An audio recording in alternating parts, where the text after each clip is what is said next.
After an excellent, super long weekend, I gotta take the kids back to school. What do you guys think?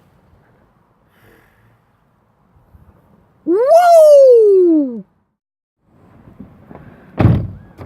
We're starting week number 4 on knowing God. Man, if there's anyone who knew Jesus intimately, it would have been Peter. And yet, Jesus takes Peter to school a bunch of different times. And we think that Jesus is kind of telling Peter off, but really he's not. He's just discipling him. He's teaching him more about himself.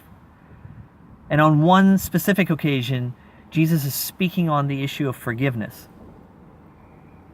And so Peter comes to him with a question. He says, "How many times should I forgive my brother?" Knowing full well that the teachers at the time were saying 3 times is good. After that, all bets are off. That's totally unnecessary to forgive your brother more than that. But knowing Jesus, Peter knows, well, Jesus is going to one-up everybody, so I'm going to go, how many going to? 7. I'm going to ask him 7 times. Should I forgive him 7 times? And so he comes to Jesus with this question, how many times should I forgive my brother? 7 times? Peter thinks he's got it in the bag this time, but instead Jesus turns to Peter and says, "Peter, I tell you the truth, not 7 times, but 70 times 7. And that must have shocked everybody who was listening.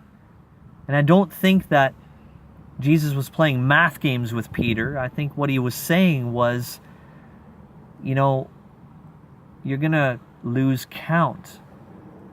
Anyway, it might as well be 14 times, 24 times, 40 times.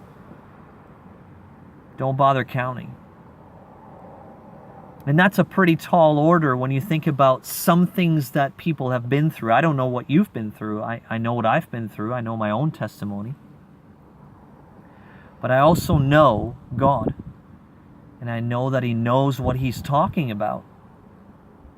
Forgiveness is one of those issues that's very, very difficult for most of us. But I also have seen the healing power of forgiveness. So this week, as we jump into this issue, I'm hoping that you're willing to jump as deeply as we're wanting to go, because I know that there's freedom here. I know that God really knows that forgiveness heals ultimately.